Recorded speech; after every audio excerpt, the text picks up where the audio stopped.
Welcome into the Cleveland Browns Report. Matthew Peterson here during our live show, which airs every single Thursday at 4 Eastern. So if you're watching this later, join us next Thursday at 4 o'clock to be a part of the live show.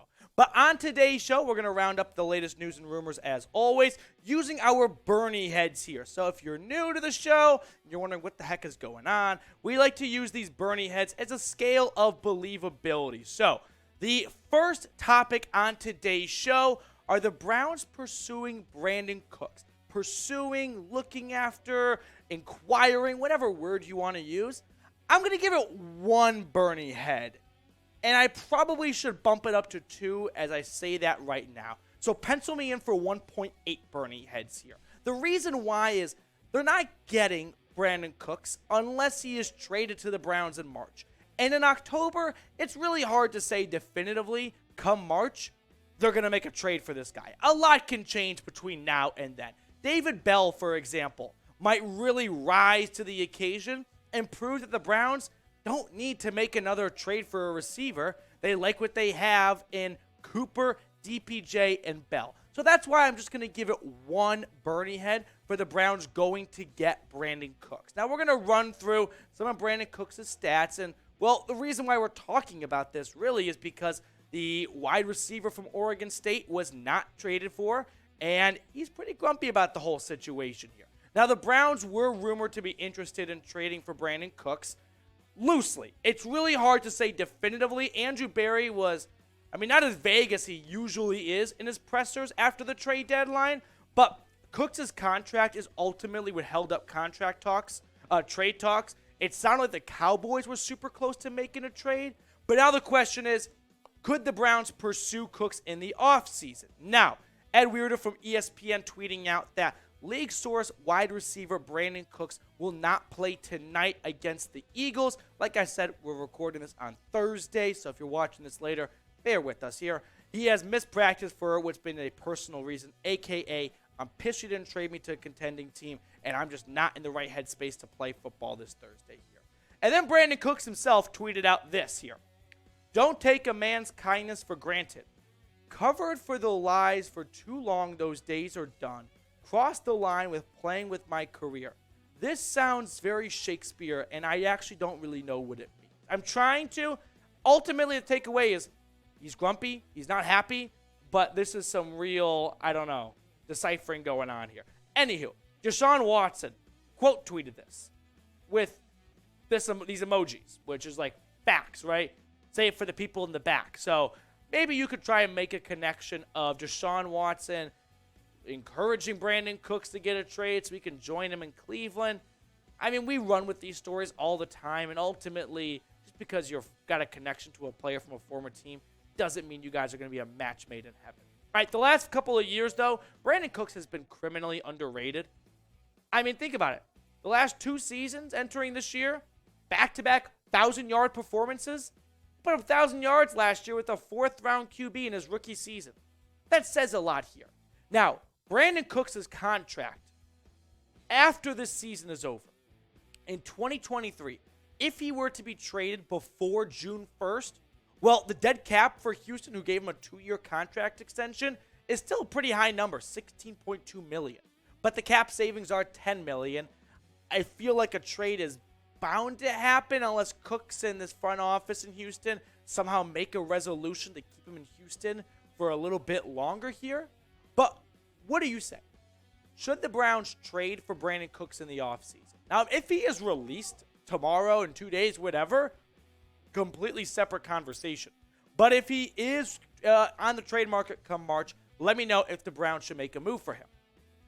Now, like I said earlier, I don't know if we can definitively say right now in November, come March and April, they're absolutely going to be making a trade for this guy because, well, Amari Cooper is awesome. DPJ is great.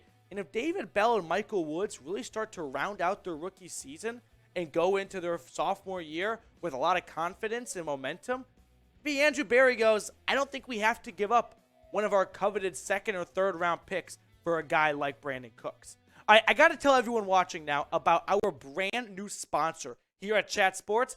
We've had a large sponsorship here at Chat Sports in my time. This one is by far the coolest. It is Established Titles, which is a fun and novel way to preserve the natural woodlands of Scotland while also helping global reforestation efforts. This is a project that's based on historic Scottish custom, where landowners are referred to as lairds or lords and ladies. And with a title from established titles, you will get at least 1 square foot of dedicated land with a unique plot number on a private estate and an official title, a certificate with a crest. You can see mine right there. It says Lord Matthew Peterson. So if you disagree with me in the comments, know that you're taking it up with a Lord. Plus, it makes for an awesome last-minute holiday gift. And the first 200 people to use this link, establishedtitles.com/chat, with the promo code chat, well, first 200 people will be joining a lot with me across the pond. So if you want to be a part of our own Browns Kingdom over in the UK, make sure you get started with establishedtitles.com/chat. Promise you won't regret it. Promo code chat to get 10% off. All right, next story here is, should the Browns sign Odell Beckham Jr.? This is being talked about on all 32 NFL YouTube channels out there. I give it just one Bernie head. One Bernie head for the first 2 stories. Are we really going to sit here right now and think that Odell Beckham Jr. will be signing with the Cleveland Browns in the coming weeks? Probably not. I mean, that bridge is just burned. And I know Baker's gone now, and there are still a lot of people in this Browns locker room that want OBJ to come back. In fact, you could say pretty much everyone from last year's locker room didn't want him to leave. But I think he's probably going to end up signing sometime closer to December, and he's probably going to pick the team closest to winning a Super Bowl. And it might not be the Cleveland Browns. It might be a team like the Buffalo Bills or the Kansas City Chiefs. Maybe the Browns are in the mix, but I really doubt it. I'm not going to rule it out completely because the number one reason he left Cleveland is no longer in Cleveland, Baker Mayfield. But OBJ last year with the Browns versus what he did once he went to the Rams, I feel like if I'm Odell Beckham Jr., do you really want to make the same mistake twice, right? Where you showed that you were a top receiver with the Rams until the ACL injury came back again. To me, it seems a bit risky to go back to the team where you had so much trouble with. I know that may not be what you want to hear, but ultimately, in my heart of hearts, I just don't see Odell Beckham Jr. choosing to return to the Browns. He's probably going to choose a team like the Bills, like maybe even the New York Giants, right? Where he started his career with, and the Giants have said, well, we're not going to rule out anything. We'll look at all of our options. OBJ even went back to a visit to MetLife and went to the Giants facility. The Rams, they're keeping his locker room empty. They want him back. The Packers, he was close to going last year. The Bucs, Tom Brady, he's got a way of just luring all great veteran receivers, so wouldn't be shocked if somehow he gets OBJ down to Tampa. But what say you? Should the Browns reach out to Odell Beckham Jr.? Just reach out, right? Just see, hey, you want to come back to the lake? Me, number 6 is gone. We got a new guy, number 4. You're going to love him. He's a much better quarterback. Type OBJ for yes or no BJ for no. All right, third story now. Kareem Hunt, is he returning in 2023 after not being traded at the deadline? Guys, get your brooms out. It's a clean sweep for the one Bernie heads today because I don't think there's a lot of weight being held that Kareem Hunt will return next year just because he was not traded this year. So this story comes from Zac Jackson over at The Athletic, who does a phenomenal job of covering the team. And there are some people wondering that the Browns might be considering re-signing Kareem Hunt or maybe even a midseason extension. But that's very, very, very unlikely in November as he is in the last year of his contract. Ultimately, I think it's very important for all of us to remember that Andrew Berry will not be influenced by emotion like Jarvis Landry's decision where he did not bring him back, right? Ultimately, Andrew Berry is not going to make a move just because the dog pound loves Kareem Hunt. The local guy went to Toledo from Northeast Ohio. Let's just re-sign him because we want to keep him in town. No. Now, here's what Zac Jackson put in his write-up the other day. The Browns were never going to just give Hunt away, and even if the sides are as far apart as Hunt's words and past actions indicate they are, it's possible that the sides could still work out some sort of agreement at some point in the offseason. The hiccup I have is even if Kareem Hunt plays lights out for the rest of the season, well, that just means he's going to command more money in free agency, which the Browns probably don't want to do. So that's issue number one, where if he plays so well, yeah, might that kind of sway the Browns to bring him back, but also might drive the price up quite a bit. And if he doesn't play super hot the rest of the year, well, that's just going to kind of prove Andrew Berry's decision to draft Jerome Ford right. Now, Ford's going to come back off IR hopefully after the bye week, and we'll get a better look at the newest member of the Cleveland Browns. But so far this season, Kareem Hunt, 77 carries for 305 yards, 19 grabs for 117, and 4 touchdowns. Listen, if Kareem Hunt balls out the second half of the season, and he is determined to end his career with Cleveland, and the Browns give him a hometown discount and he takes it, maybe then he will get re-signed. That's really the only way I see that going down. If he gets a hometown discount and he is turning down offers from other teams for more money because he wants to stay with the Browns, because the Browns ended the season super hot and made the playoffs, something like that, and he goes, you know what? I'd rather finish my career here than sign a one-year deal with a team like the Seattle Seahawks or something like that. That's really the only path I see for Hunt returning next season.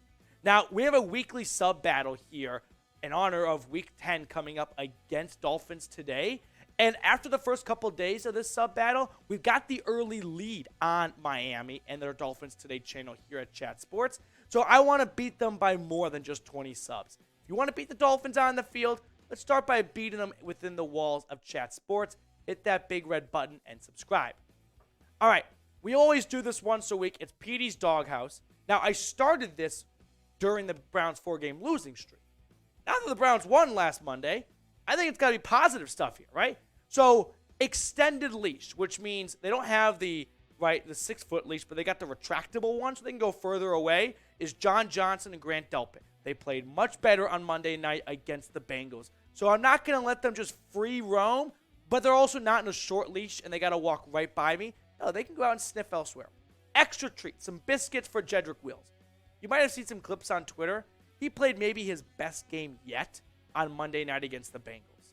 I mean, Jacoby Brissett, he took some hard hits at times, but all in all, 71, played a phenomenal game. So I'm going to give him some extra biscuits, some extra bones right there. Off the leash, meaning I'm that psycho dog owner who walks my dog without a leash, without any fear of them getting hit by a car. That's Martin Emerson. The rookie was phenomenal in my eyes against Cincinnati. He had a tall order against T. Higgins and Tyler Boyd, even with no Jamar Chase, but I thought he looked as confident as he ever has this season. So Martin Emerson, no leash, dude. You can go wherever you want on our walk. That is Petey's Doghouse here. All right, my comment of the day. We got a super thanks, actually, from a previous video coming in from Ryan. Another banger, F Pitt. Everyone for Ryan right now. Let's end today's video with a bunch of F Pits in the comments section below. Appreciate the super thanks, Ryan. Always appreciate a donation to the show.